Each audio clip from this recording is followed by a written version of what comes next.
El hombre, hoy quiero invitar al doctor Luis Eduardo Acosta, miembro de la Academia de Historia de La Guajira, abogado, docente, escritor, folclorista e investigador cultural, para que nos acompañe en ese recorrido.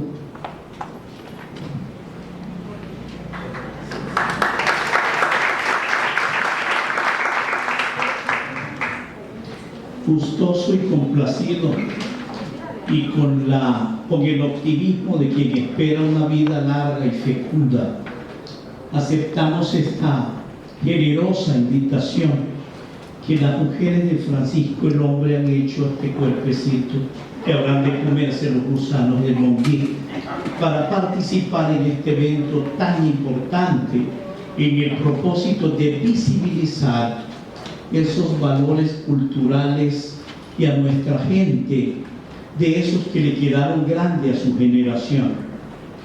Pues bien, muchas gracias una vez más. Para poder hablar de Francisco el Hombre, el de carne y hueso, y no al que quieren que nazca en el paso Cesar, así como han querido que también llevarse la cuna del almirante Padilla para Vadillo. Para poder hablar del tema es indispensable, ineludible, recordar que todo comienza con la diáspora que se desprende de Ciudad Moreno, la cual fue destruida en 1850 por los indígenas en virtud de un conflicto de tierras. Fue el primer desplazamiento por el conflicto del que tiene registro la historia de Colombia, precisamente en ese lugar que quedaba entre Machobayo y Albania. Pues bien, como consecuencia de la destrucción de Ciudad Moreno, salieron decenas de familias del lugar desplazadas, y fue así como José del Carmen Moscote, con su señora Ana Julia Guerra, fueron a dar al lugar donde hoy se encuentra Galán. Su hermano Ramón Moscote con su señora María Sajaud fueron y desplazados y se asentaron en lo que hoy es el corregimiento de Monguí. Como consecuencia y por la partida de otras familias, así nacieron Cotopris y Tomás Razón. Pues bien, ¿quién era Ana Julia y quién era José del Carmen Checame Moscote? Nos contaba el abuelo, que decía siempre, conoció a Francisco el Hombre como la palma de su mano, que cuando se produjo el desplazamiento, Ana Julia Guerra estaba en estado de gravidez. Ya en su vientre palpitaba algo íntimo de su propia existencia, o mejor, la prolongación de la misma. Esa criatura a quien después se conoció y se seguirá conociendo como Francisco el Hombre, nació en lo que hoy es el corregimiento de Galán. Evidentemente, consecuencia de esa circunstancia, y con el tiempo, aprendió a tocar el acordeón enseñado por su padre, quien era un experto en la interpretación de música de lo que hoy se conoce como vallenato, pero con violina. Y después, al entrar el acordeón, aprendió a tocarlo y enseñó a Francisco, que por su virtuosismo en la interpretación del arrugado instrumento, todo el mundo dijo, este es el hombre, y así se quedó y así se quedará. O sea que no es ningún mito, y prueba inequívoca de esa circunstancia es la presencia entre nosotros de dos de sus bisnietas. Pónganse de pie.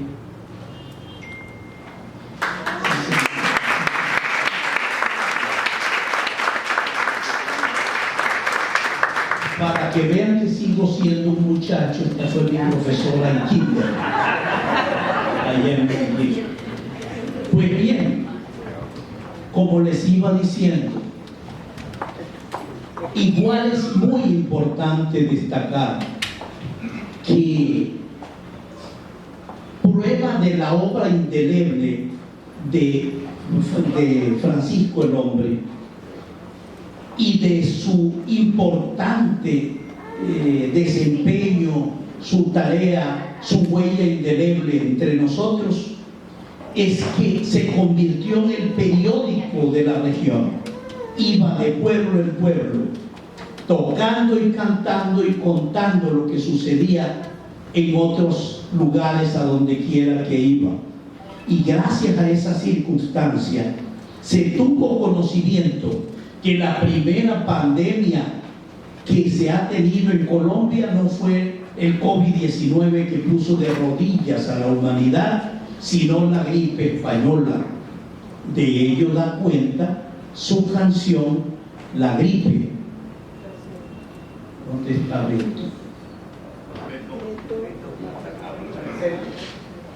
Esa canción nos la enseñaba nuestro abuelo, pero yo recuerdo una de sus estrofas.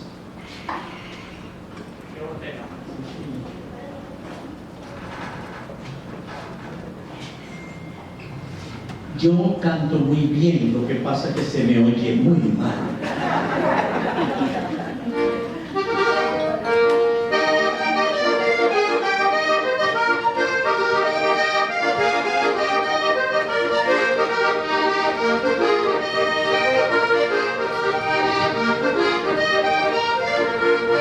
Eso dijo Rodolfo Solano, miren qué peste tan brava. No hay médico para curarla ni medicina para atajarla. Lo dice Francisco el Hombre, la cuenta la llevo yo. De Cotoprí a Machobayo murieron 72. De Cotoprí a Machobayo murieron 72.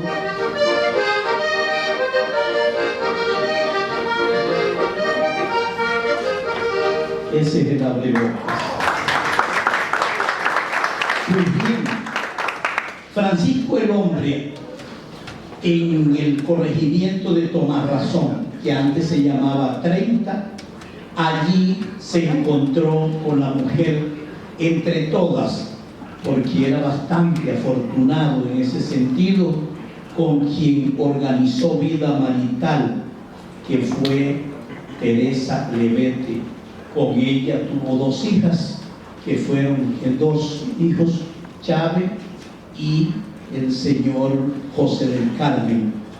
Esos fueron los hijos de Francisco el Hombre con ella, y en Tomarrazón emparentó con Rosita Cuadrado. De esa unión nació Lorenza. Chávez era la bisabuela de estas 2 mujeres, que falleció en 1999 aquí en Riohacha, aquí en la calle 14 vivía, hija de Francisco el Hombre. Y la vieja Teve era la nieta, mamá de ellos, falleció hace un año, para ratificar que este hombre no fue ninguna invención y demás. Algunos, para desdibujar la verdadera historia de él y para sacar provecho y buscar aceptación entre algunos sectores del Cesar, que dicen que Francisco el Hombre hubo muchos para meterlo en el bulto, desde luego. Comentan eso. No, Francisco hubo muchos. No, el hombre fue uno solo. Y entonces dibujan también la historia de su encuentro con el rey de las tinieblas. He escuchado a muchos decir inclusive que el burro en que iba el diablo botaba candela por la boca, en fin, una serie de cosas, pero para restarle importancia a la historia. Es que decía mi abuelo que Francisco el Hombre sabía de todo. Es más, invocaba espíritus, sabía hacerlo. Y con lo que se tropezó esa noche entre Riohacha y Machobayo fue precisamente con un mal espíritu, producto de pronto de un error en la invocación que hizo, porque al principio cuando tocaba y él les contaba en las parrandas y las cumbiambas, decía que él creía que era el eco de su acordeón porque él venía tocando en el camino. Después se dio cuenta que no era así. Comenzó a tocar y allá le respondían. Esperó para ver si era alguien que iba por el camino, no había nadie, en silencio en la noche. Se dio cuenta que estaba en presencia de un ser que no era de por aquí. Fue cuando decidió, con su acordeón y su voz, interpretarle el credo al revés y la Magnífica. Dijo que cuando hizo eso, hasta allí llegó la cosa. Esa es la historia de su encuentro con el diablo, que muchos, para restarle importancia, inventan una cantidad de fantasías. Igual, recordemos lo que sucedió el día de su muerte. Nos contaba el abuelo que cuando en la región alguien estaba grave y en peligro de muerte, sucedía algo como si le anticiparan el velorio al que estaba en la cama o en la troja, porque no había cama. Resulta que se iba toda la gente de la región, todos los amigos para allá, a tomar chirinchi, a conversar y esperarle la hora no. En eso estaban con Francisco el Hombre. Eso fue el 19 de noviembre de 1953, a los 103 años de nacido. Estaba en la agonía de la muerte. Llevaba muchas horas allí en la troja donde lo tenían y él pedía que lo acostaran en el piso. La familia obviamente no quería. ¿Qué sucedió? Que llegó un compadre de él y dijo: yo sé por qué mi compadre está pidiendo que lo acueste en el suelo. Eso lo dijo mi abuelo, lo presenciamos todos. Todos acudimos a ver qué era lo que iba a pasar. Acuéstenlo en el suelo, que yo sé por qué lo está diciendo. Si no lo acuestan, no va a descansar. Lo pusieron en el piso y de inmediato, debajo de él salió una serpiente que se metió en la palma de la casa y nadie la pudo encontrar. En ese momento partió para siempre e inició su inmortalidad. Eso lo presenció mucha gente.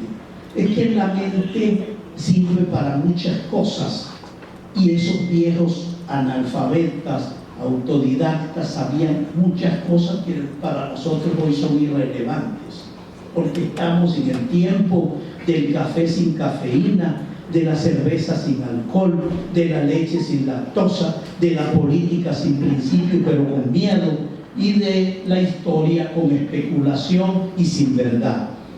Esta es una historia real contada por quienes no hace muchos años se fueron, pero que lo presenciaron. Igual, a raíz de la culminación de cuando terminó la pandemia de gripe española de 1918-1920, sobre la cual él hizo esa canción, yo me sabía 3 estrofas, las otras 2 ya se me van borrando. Ya no tampoco pretérito, eso es normal. Pues bien, resulta que la terminación de la gripe española fue un gran festejo que duró como 5 días, una cumbiamba. Tocaba José Antonio Ibarra y Francisco el Hombre, fueron los que la amenizaron con el acordeón. Al final de esa cumbiamba sucedió algo que se consideró en su momento sobrenatural. Hubo tanta vela en el lugar que se formó en el piso la imagen de San Antonio de Padua. Eso fue objeto de otra cumbiamba larga de desagravio, porque se decía que eso sucedió porque desatendieron un festejo que había para San Antonio con tal de irse a festejar el fin de la pandemia. Estas son cosas que contaron nuestros abuelos antes de partir. Ahora, fue él quien dio la primera lección con esa canción que le acabamos de recordar, de la música que hoy se conoce como vallenata, como instrumento útil, eficaz, efectivo e inmediato para la visibilización de acontecimientos de carácter histórico. ¿Ven? Ejemplos tenemos, y bastante. Qué pena. Tú sabes, ya como estoy un poco desadaptado, aunque yo también fui cantante. Lo que pasa es que en esto de la música te pasa uno lo de la mujer de la vida alegre. Guinda una tablilla ahí avisando que se retiró, pero le tocan la puerta. Bueno,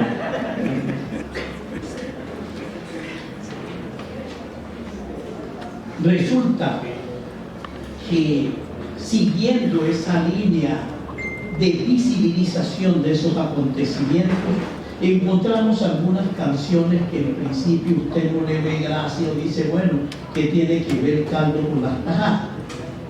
No hay cachapa, costeño, extranjero, que no cante, baile, pida, parrandee la canción El Almirante Padilla. Y un día recuerdo, hace unos 5 años, 6 años, que me dijo un estudiante, profesor, si el Almirante Padilla fue tan malo, ¿por qué le tienen aquí hasta una estatua en el parque? Eso me llegó a hacer un análisis de esa canción para que miremos cómo Francisco el Hombre nos puso a nosotros la plana de cómo puede servir el canto como instrumento de educación, como instrumento de visibilización de la historia y para que queden en la imaginación y el conocimiento popular acontecimientos que vale la pena recordar. Bueno, escuchemos y analizamos cada una de sus estrofas.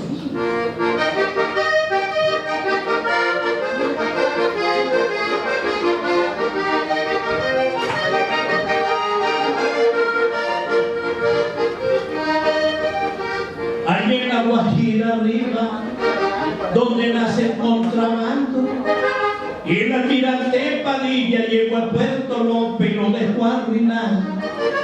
Y el Almirante Padilla llegó a Puerto López y lo dejó arruinado. ¿Qué pasó? ¿Qué hay detrás de eso que el Almirante Padilla llegó a Puerto López y lo dejó arruinado? Resulta que allí lo que está es la información del primer operativo naval anticontrabando que se ha desarrollado en Colombia. Esa rifa el tigre, como siempre, se la ganó la Guajira. Fue cuando a bordo de la fragata Almirante Padilla, en marzo de 1952, llegó a Puerto López un operativo militar y aduanero que acabó con toda la mercancía que allí había en ese puerto natural, dejándolos en la ruina. Para que vean que no es que el Almirante Padilla es malo, sino que es la fragata que se llamaba así.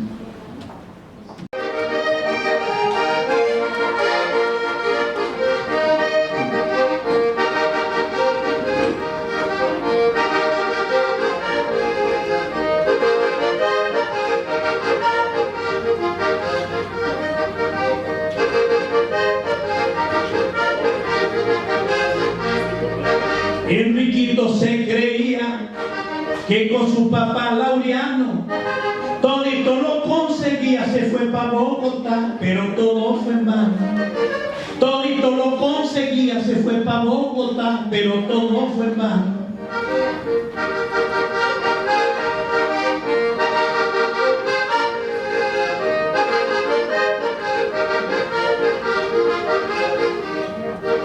Bueno, cuando dice que Enriquito se creía que con su papá Laureano todo lo conseguía, se fue para Bogotá, pero todo fue en vano, es de esos casos en los cuales los guajiros somos muy proclives a que cuando un presidente de la República nos abraza como si fuera Dios, ya nos sentimos ese amigo, miren.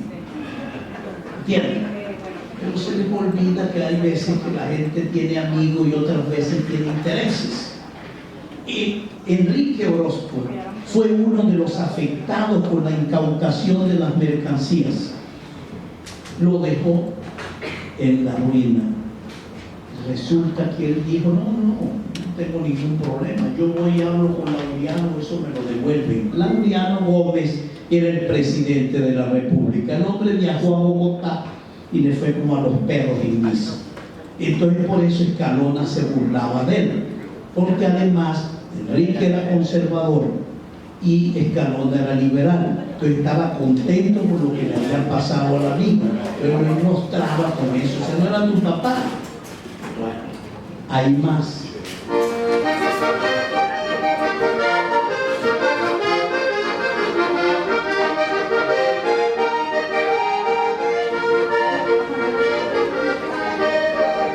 Barco pirata bandido, que Santo Tomás te vea.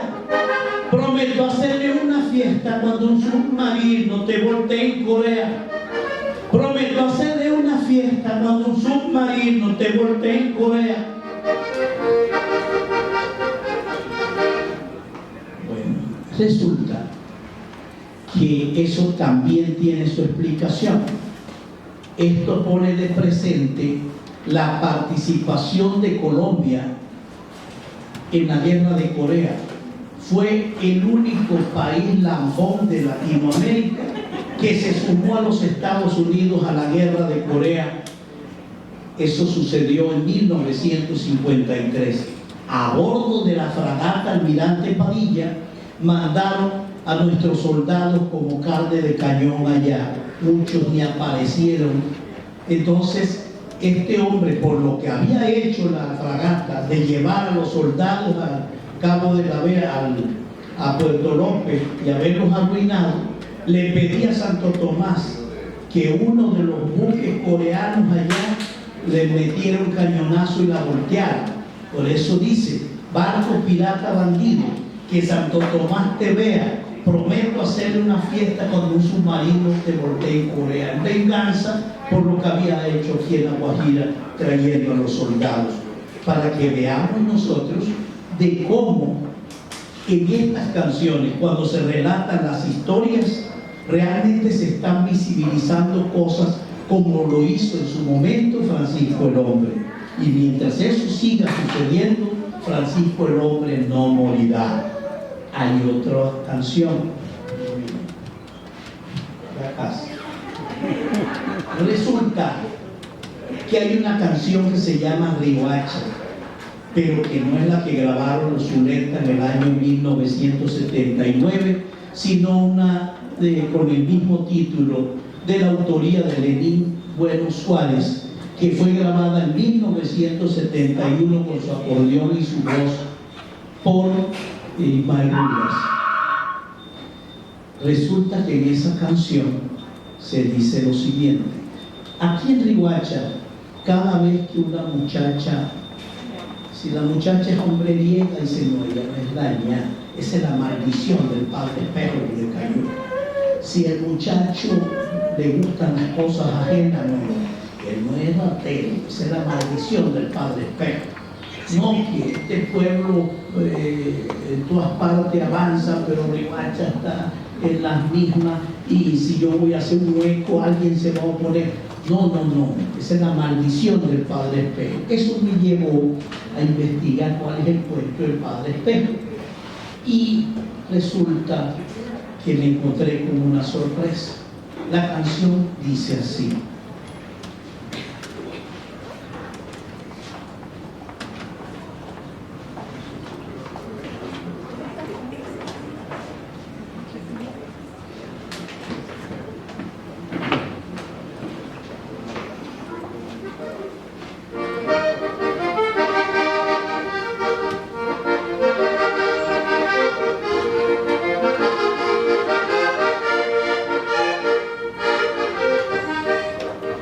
el padre Espejo a ti te maldijo, es lo que dicen muchas personas, pero no importa qué dice este hijo, Riohacha linda, tú lo perdonas.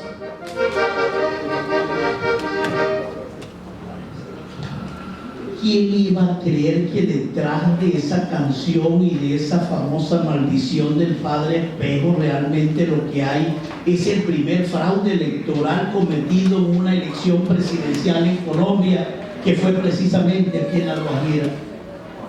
fuimos los primeros, somos pioneros en la Bellaca, pero bueno, es que eso de los fraudes electorales tan viejo como la pantaleta de repollo.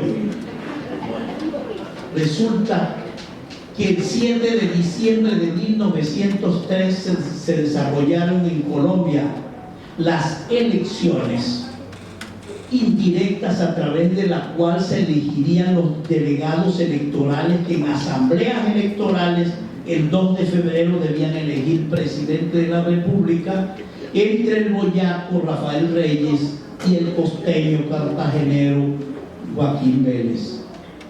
Adivinen a quién apoyaba el más grande teniente político que había en esta ciudad, que era el señor Juan Manuel Iguarán Richter, el famoso Juanito Iguarán. Al costeño o al cachán. Ahí estamos pintando. Esto no es nuevo. Pues bien, algunos dicen que por baja autoestima, otros que por falta de sentido de pertenencia, y otros, bueno, para saber, dijo Marx, que para saber lo que piensa el perro hay que estar dentro de él. ¿Qué sucedió? A la organización electoral se le olvidó que el 2 de febrero en Riohacha todo lo que se haga es al calor de los acontecimientos y de los fines trágicos. La asamblea no se reunió, se fueron a la casa, todos los asambleístas se fueron a la casa de Juanito Iguarán a comer buena comida y buen whisky. Ustedes saben que el licor tiene la particularidad que la gente cuando ya está entrando en contentura, eso no responde ni por él ni por nadie, eso firma lo que le pongan. Ese fue el momento escogido por Juanito para llevarle el famoso registro de Padilla. Y la gente le firmaron el registro en blanco y el que pusiera al presidente que le diera la gana. Se emocionaron tanto que le metieron 23 votos electorales más de los que le tocaba a La Guajira. No dieron ni para contar de la fea que tenían. Se pasaron de votos. Así eligieron presidente de la República a quien perdió las elecciones. Resulta que vino una comisión de la organización electoral de Bogotá a investigar porque denunciaron el fraude. Es el famoso registro de Padilla. Cuando llegaron aquí, la noche que esa comisión se alojó para seguir sus gestiones al día siguiente, levantaron a plomo el faro para notificarles en qué terreno estaban pisando. Desde luego, sentir miedo es un derecho constitucional fundamental. Hay gente que lo ejerce a plenitud. ¿Qué sucedió? Que la comisión, porque además el valor civil llega hasta donde empieza el instinto de conservación, ese día dieron por terminada la misión y se fueron para Bogotá e informaron allá que aquí no pasó nada. Pero como eso de la filtración de las piezas electorales en los procesos, eso también es tan viejo como la chancleta Panán esa que dejaba los cuadritos pintados. Resulta que se dieron cuenta que el padre Pedro Espejo Daza, riohachero, sí había declarado y dijo la verdad, que no sabía quién le había contado, pero que supo que la asamblea esa no se reunió, sino que se fueron a beber y a comer. Ahí le cayó la maldición, pero al padre, porque eso de ir el riohachero a Bogotá, hablar mal del riohachero, eso no es nuevo, eso es viejo, eso es añejo.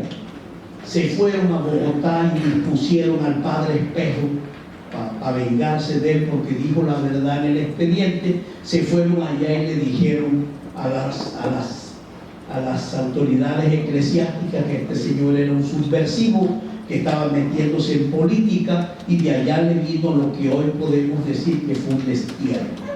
Lo trasladaron para Ocaña y además para poder llegar allá tenía que irse por mar en goleta hasta Santa Marta y de ahí para allá 3 semanas a lomo de mula. Resulta que él, antes de irse, al momento de partir, dejó una carta de despedida a la feligresía y decía: dedicar al trabajo honrado que ennoblece y pone a salvo de las tentaciones, alejar de la política. Fíjense que ya en ese tiempo era así: alejar de la política que corrompe y es verdadera gangrena de los pueblos. Volveremos a vernos, sí, en el cielo. Es decir, que no volvía más como no volvió. Murió después en Santa Marta, muchos años después, pero más nunca pisó aquí. ¿Qué inventaron? Porque los feligreses se dieron cuenta de lo que le habían hecho. Entonces, ¿qué inventaron los seguidores de Juanito Iguarán? Que él, antes de subirse a la goleta que lo llevaría a Santa Marta, había sacudido las sandalias para no llevarse ni la arena de Riohacha y le había echado una maldición a este pueblo. Esa es la historia de la famosa maldición al Padre Espejo, a la que se refiere esa canción.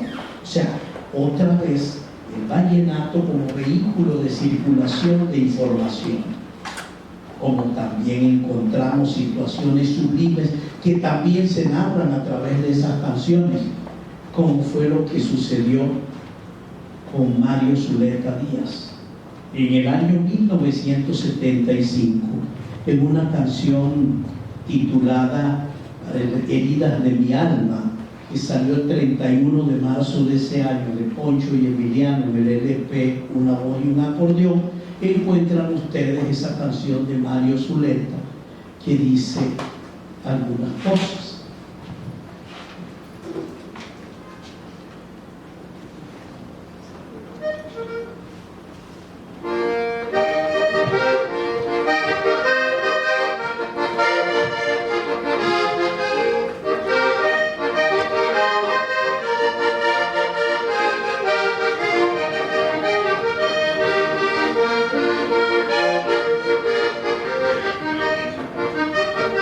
Después de analizar lo que ha sido mi vida, todo lo que he sufrido desde el día que nací, puedo manifestar que el destino a mí solo me ha deparado sufrimientos y heridas.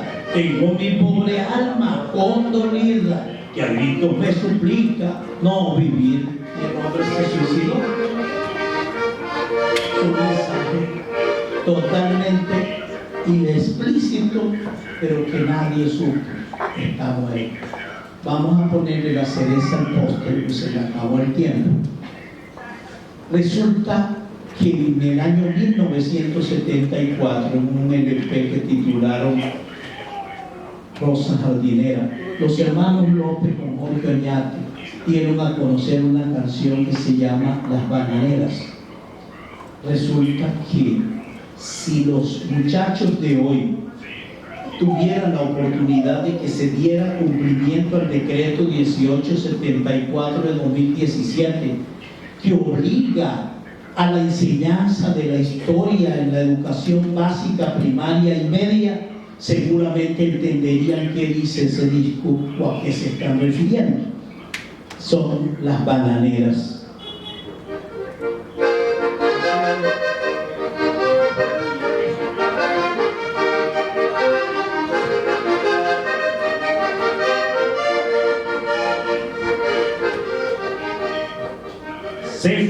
Se fueron las bananeras, explotaron la nación. Solo quedan los recuerdos y quimeras de esa... ¿Vieron? Solo quedan los recuerdos y quimeras de la... Cuando la huelga estalló. Porque allá en la zona bananera, allá sufre sin queja un pueblo soñador, que nada ganó al pelear dos guerras, que es lo que hoy olvida en su dolor. Es el pueblo bananero, alegre y bullanguero, que espera educación. Es el pueblo bananero, alegre y bullanguero, que espera educación. Solo quedan los recuerdos escondidos de la cumbia, de la gaita y el tambor, de las balas con que el pueblo fue abatido en las plazas y caminos cuando la huelga estalló. Porque allá en las zonas bananeras, allá sufre sin queja un pueblo soñador, que nada ganó al pelear dos guerras, que es lo que hoy olvida en su dolor. Es el pueblo bananero, alegre y bullanguero, que espera educación.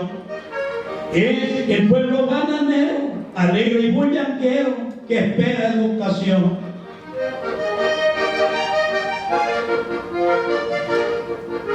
¿A qué se le cantó ahí, señoras y señores? Fue la masacre de las bananeras cometida en 1928 por el ejército colombiano para complacer a los empresarios de la United Fruit Company, asesinando centenares de trabajadores bananeros que reclamaban sus derechos.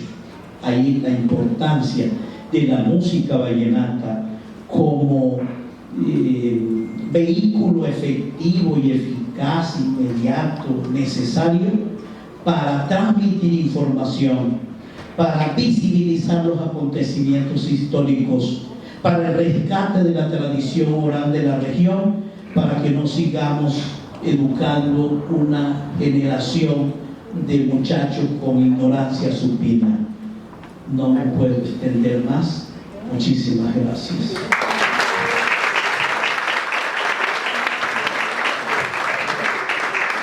Muchísimas gracias a usted, doctor, por acompañarnos, por hacer el recorrido nutrido por la historia, no solamente de Francisco el Hombre, sino también de esas leyendas o cuentos que escuchamos en nuestra cotidianidad.